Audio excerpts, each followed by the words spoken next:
the best way for them to use the network that they've got is to first accept the fact that they do have a network, and then start to use that in a proactive way. Sometimes when I talk to people about networks, I get the impression that they feel that their network is going to sort of mysteriously come up with assistance without them actually putting any effort into the process. And of course, that's not going to work. So, you know, when we talk about networking, it's about setting yourself a networking strategy. It's about setting yourself a plan. You know, so for example, the first thing I normally get people to do when we talk about networking is I get them to actually create a networking list. You know, who are these people that we know? Because, you know, as you said before, everybody, or alluded to before, everybody knows other people. So everybody has a network. But if you were to say to someone, okay, can you actually list the members of your network? A lot of people would have to put some thought into that. But unless you list them, then you're really not going to know who you can approach.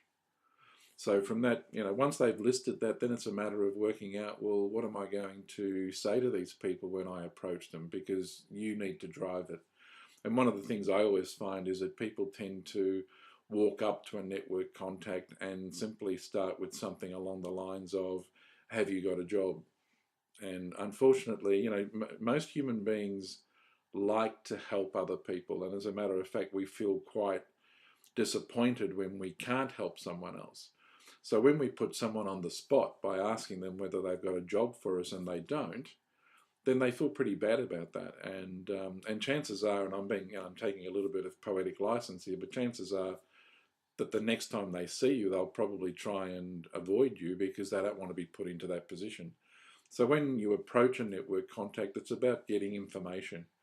You know, it's about getting them to give you some feedback on, you know, how you present to the marketplace. It's about getting some information on perhaps some opportunities that they've heard about without necessarily putting them on the spot and asking them for, you know, a job. But networking, you know, I mean, at the moment, and I'll talk more about this in a little bit later in the interview, but at the moment, approximately 80% of job roles are not advertised. So the only way that you're going to access those job roles is via your network. But you need to have a plan. You need to keep records. You know, I always say to people, you know, when was the last time that you spoke to this person or that person? And, oh, yeah, I think it was like, well, I don't need you to think. If you're going to have an effective networking strategy, you need to know. So always keep a record of, you know, who you've spoken to, when you've spoken to them, what you've spoken about, what the next plan is. You know, are they going to contact you or are you going to go back to them?